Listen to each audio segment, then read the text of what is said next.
Muy bien, queridos hermanos, continuamos con la clase donde quedamos en definir qué es la iglesia. Ahora vamos a analizar punto a punto la definición que la iglesia tiene de sí misma, ¿no? Entonces, primero, la iglesia es el sacramento de la comunión de los hombres con Dios y entre sí por Cristo en el Espíritu Santo. Esta definición nos la tendríamos que aprender de memoria, ¿sí? Porque prácticamente si reemplazamos la iglesia podríamos poner nuestro nombre. Yo soy parte de este sacramento de la comunión de los hombres con Dios entre sí por Cristo en el Espíritu Santo. Ahora, la palabra sacramento. Ustedes van a ver en alguna otra materia la palabra que significa sacramentos y los sacramentos de la iglesia, ¿verdad? Ahora, cuando definimos la palabra sacramento en sentido estricto, o sea, en los 7 sacramentos, estamos hablando de un signo sensible, eficaz, que produce la gracia. Eso significa la palabra sacramento en sentido estricto. Un signo sensible, eficaz, que transmite la gracia, ¿ya? Que hace posible la gracia de Dios. Entonces, tiene dos partes, un signo sensible y eficaz que hace posible la gracia, que se transmita, que se produzca la gracia de Dios. Ahora, nosotros, cuando hablamos en la definición de iglesia, esta parte de ser sacramento la tomamos en cierta parte sí y en cierta parte no, porque nosotros, como parte de la iglesia, el papa, los obispos, los sacerdotes, los laicos, no transmitimos la gracia de Dios, pero sí somos un signo sensible por el cual Dios permite que acerquemos a las almas a Cristo, ¿sí? Acerquemos las almas para salvarlas, nosotros, tú y yo. Ahora, cuando hablamos de la iglesia es el sacramento.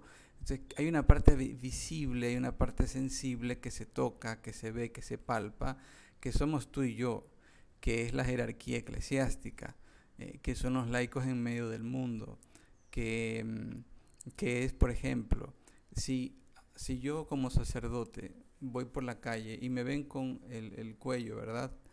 Obviamente que a mí me van a reconocer, tengo un signo sensible en mí que me dice, ah, él es sacerdote, ¿verdad? Si ustedes ven una monjita en la calle, ella se convierte en un signo sensible de la iglesia. ¿Por qué? Porque obviamente uno ve un velo y dice iglesia católica. Y así las comunidades religiosas y el papa, pero la gran mayoría de los que pertenecemos a la iglesia no son laicos, clero, no son religiosas, no hay velos, no hay clériman, esto. Son ustedes, los laicos. Ahora, ¿cómo se reconoce a una persona para que sea un signo sensible en la iglesia? La clave es la comunión. Si yo soy o intento ser una persona de comunión entre los hombres, de los hombres con Dios, o sea, trato de ser una persona de comunión, primero comunión con los demás, y trato de tener una comunión con Dios, voy a reflejar más el rostro de la iglesia, voy a saber transmitir lo que realmente es la iglesia. Y esta persona es una persona de comunión, ¿no? O sea, esta persona no es bochinchera, no es causa siempre de conflicto, no es una persona con la que tengamos que chocar porque no puede trabajar en grupo. No, esta persona es una persona que está siempre en comunión con todos. O al menos no es que sea del agrado de todos, pero intenta ser signo de comunión en la parroquia, con su párroco, con el obispo, con el papa, obviamente, con sus hermanos, con su comunidad, con su grupo parroquial. Pero si somos personas que no somos signo de comunión, que somos todo lo contrario, estamos siendo parte de la iglesia, pero no reflejamos ese ser sacramento de la comunión. ¿Sí? O sea, la palabra comunión es la palabra clave que define la iglesia. Y esto, obviamente, cuanto mejor es nuestra comunión con Dios, cuanto mejor es nuestra comunión con los hermanos. Ahora, la iglesia en sentido amplio y más rico es el sacramento de la comunión de los hombres con Dios y entre sí, por Cristo en el Espíritu Santo. Obviamente que es una comunión que se logra solo y únicamente por la gracia de Dios, por Cristo en el Espíritu Santo. Ahora, no es lo mismo hablar del club, yo qué sé, el Club de Leones, que es una comunidad de fieles, ¿no? De miembros ahí, se organizan para obras de filantropía, ¿no? No, eso no es iglesia, por ejemplo. Eso son gente muy buena. Pero la iglesia, cuando la definimos la iglesia como un sacramento de la comunión de los hombres con Dios y entre sí por Cristo en el Espíritu Santo, pensemos a nuestra comunidad parroquial. Nuestra comunidad parroquial podemos decir que es esa parte sensible que se ve de la comunión, que la gente lucha por tener esa comunión con Dios, que mi párroco, mis hermanos me ayudan a tener esa comunión con Dios y entre nosotros, obviamente por Cristo en el Espíritu Santo. En mi casa, en mi trabajo, trato de ser ese signo de comunión. Entonces, que quede claro, ¿no?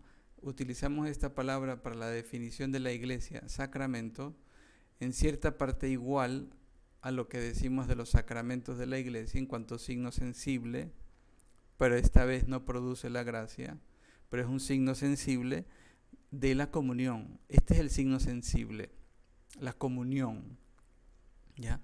Entonces, por eso la imagen que les mostraba anteriormente es precisamente la que me encanta para que refleja en los santos evangelios lo que es la iglesia. Estos 4 amigos que intentan acercar a su amigo enfermo a la presencia de Jesucristo para salvarlo. Si no hubiese habido la fe de estos amigos, este hombre se quedaba paralítico, no solo paralítico, sino no salvado, ¿no? No solo curado, sino salvado, o sea, que haya encontrado el rostro de nuestro Señor Jesucristo. Ahora, estos amigos se convirtieron en la iglesia, en aquellos hombres de comunión que trataron, que tenían esa comunión entre ellos, que querían tener esa comunión de este hombre también con el Señor para salvarlo, ¿sí?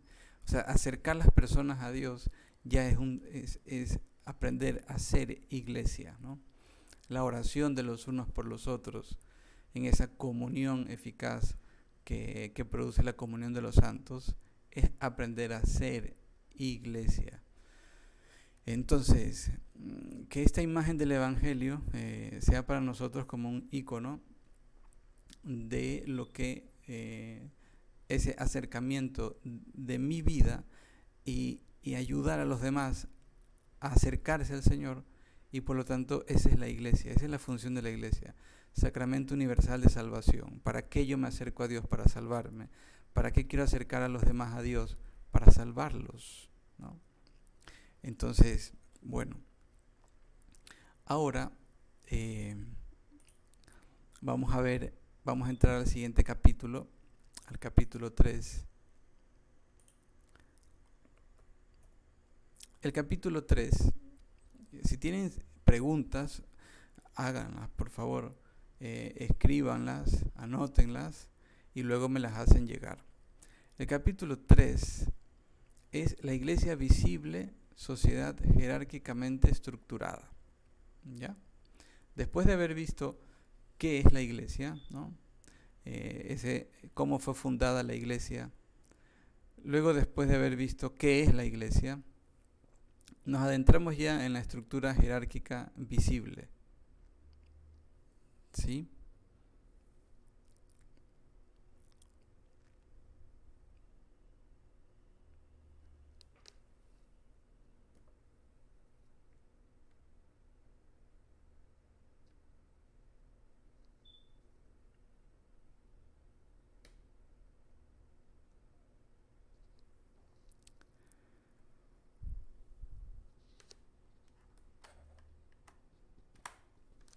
Solo quiero acomodar la cámara. Un segundito. Vamos otra vez a conectar la cámara.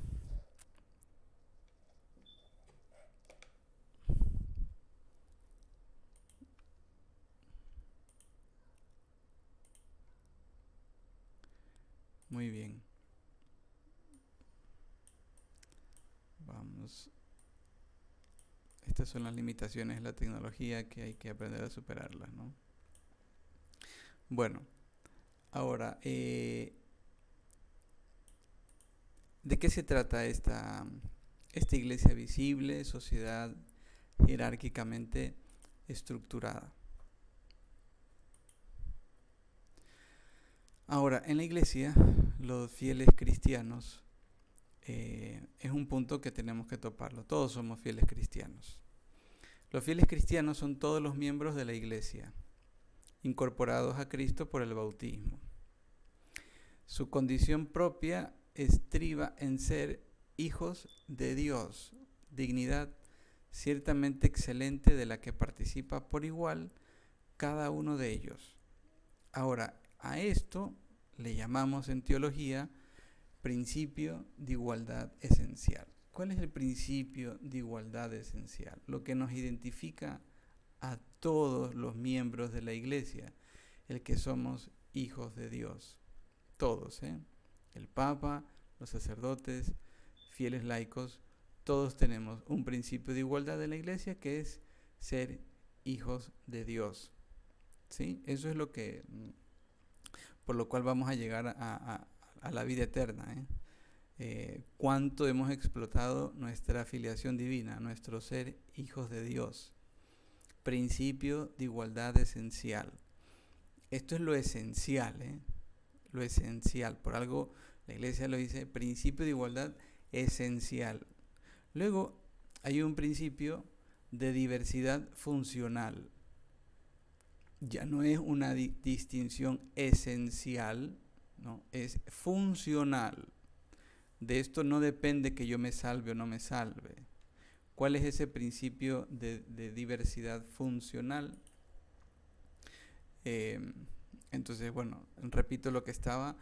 El principio de igualdad esencial radica en que todos los miembros de la iglesia, que garantiza la cooperación y corresponsabilidad de los fieles, cada cual a su posición, incluso a su idiosincrasia personal en la edificación del cuerpo de Cristo.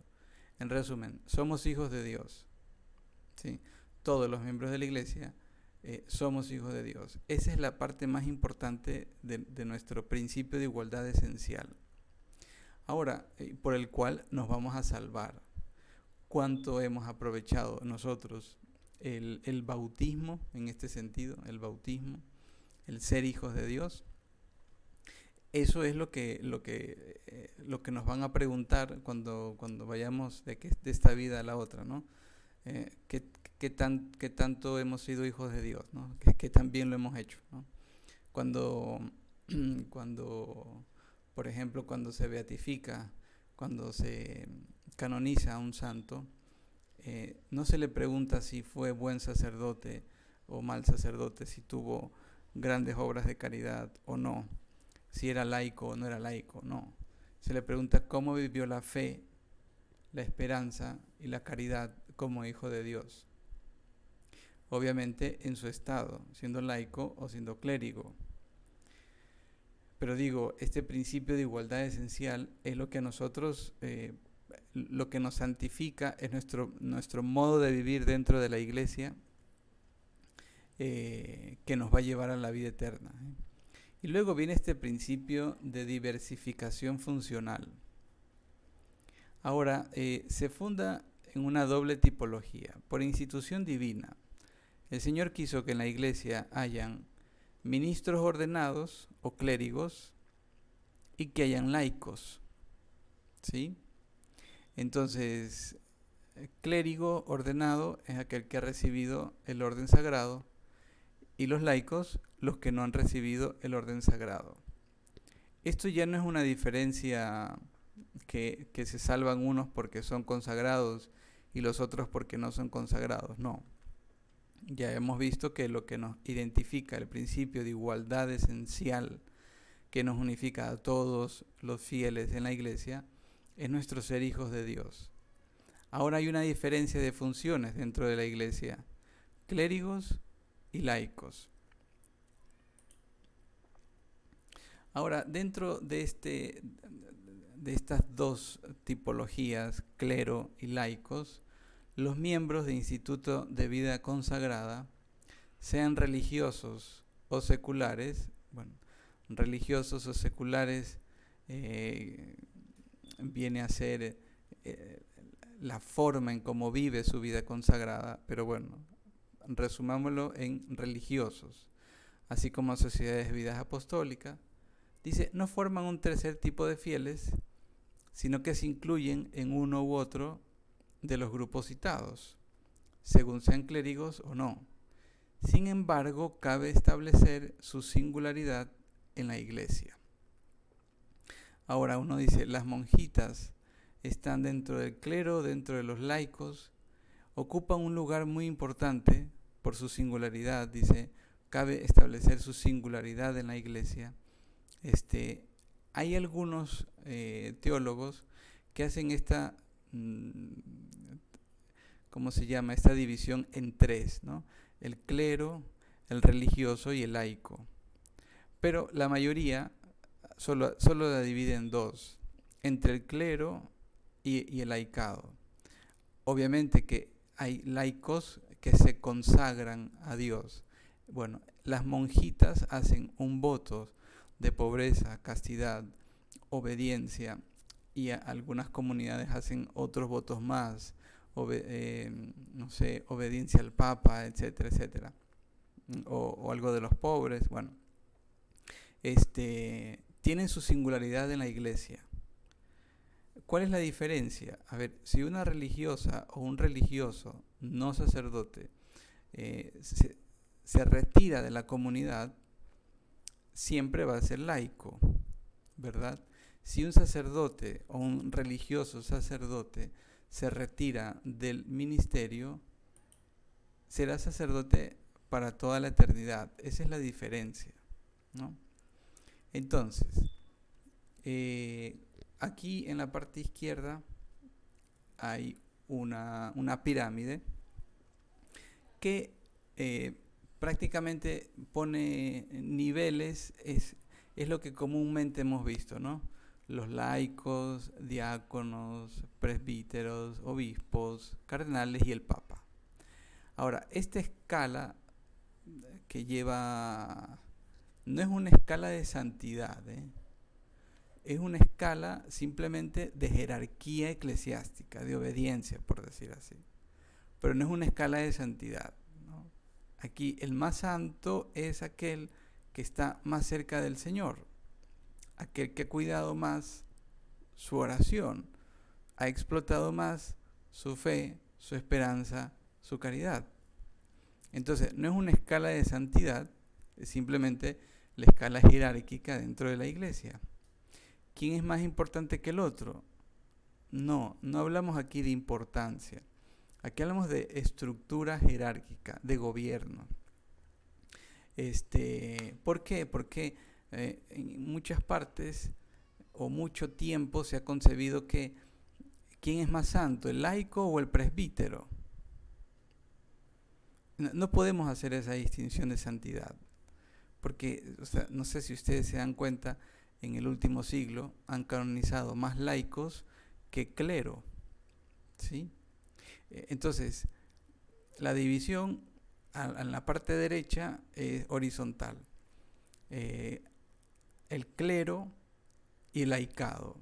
Hay comunidades religiosas cuyos que tienen su parte de frailes, su parte de religiosos, no sacerdotes, y hay otra parte que sí son sacerdotes. Por ejemplo, los franciscanos. Hay frailes franciscanos que no son sacerdotes, pero tienen su consagración. Y hay franciscanos que sí son sacerdotes, son parte del clero.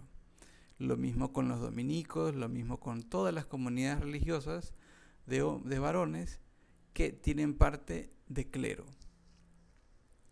Ahora, entonces, repito, esta pirámide no es una pirámide de quién es más santo que el otro, quién es más importante que el otro, sino es una jerarquía de obediencia en la iglesia. Para servir. Siempre la jerarquía de gobierno está para servir al otro. O sea, en el fondo los laicos no están en el piso, por decir así, sino están en la punta, porque el Papa, que aparece en la punta de arriba, la iglesia lo denomina el siervo de los siervos. Por lo tanto, está al servicio de todos, absolutamente de todos. Ahora, vamos a ver algo que a todos estamos dentro del sacerdocio de Jesucristo y que es importante saberlo. A ver, nosotros cuando fuimos bautizados participamos del sacerdocio común de Cristo, todos. El sacerdote, cuando les bautizó con el santo crisma, les dijo: yo te consagro sacerdote, profeta y rey. Ahora, ¿por qué vamos a eso? Porque el pueblo de Dios es eminentemente sacerdotal, dedicado al culto de su Señor. ¿Qué quiere decir esto? Bueno, que todos estamos llamados al ofrecimiento de nuestra vida, unos de un modo, los laicos de un modo, y el sacerdocio ministerial, el sacerdote, de otro modo. Pero ambos participamos del sacerdocio de Jesucristo, del ofrecimiento de su vida. El sacerdocio en la vida de un laico, el sacerdocio en la vida ministerial de un sacerdote, quiere decir el ofrecimiento de la propia vida. ¿Sí? Ahora, el sacerdocio común, vamos a ver un poquito más qué es lo que ustedes tienen el sacerdocio común. Yo participé del sacerdocio común hasta mi ordenación sacerdotal, cuando comencé a participar ya del sacerdocio ministerial, pero el sacerdocio común es el que ejercí hasta antes de la ordenación y es el que ejercen ustedes en el estado en que se encuentren, por el hecho de ser bautizados. ¿Qué es el sacerdocio común? Es una participación del sacerdocio de Cristo que se transmite a todo fiel cristiano por el bautismo. Se robustece en la confirmación y tiene su centro y raíz en la Eucaristía. Sacerdocio ligado a los 3 sacramentos de la iniciación cristiana: bautismo, comunión, confirmación. Ahora, ¿qué hace ese sacerdocio común en nuestra vida? ¿A qué nos capacita? Ahora, primero es una participación del sacerdocio de Cristo a través del bautismo. ¿A qué me capacita el sacerdocio de Cristo en mi vida? Para ofrecer sacrificios espirituales gratos a Dios por Jesucristo para contribuir a la misión salvadora de la iglesia. O sea, no es cualquier cosa el sacerdocio común de los fieles laicos, de ustedes. No. Cada uno en su estado, en su trabajo, en su estado de vida, sea matrimonio o todavía no esté casado, ser joven, universitario, estudiante, ama de casa, doctor, lo que sea, nos capacita para que esa vida que llevamos pueda ser ofrecida como un sacrificio espiritual agradable a Dios por Jesucristo para contribuir a la misión de la iglesia. ¿Quién hace posible esto? Jesucristo por medio del bautismo. El bautismo es el que me identifica con Cristo sacerdote, profeta y rey. Pero este sacerdocio común del que ustedes participan, entonces participamos a través del bautismo, porque es el sacerdocio de Cristo.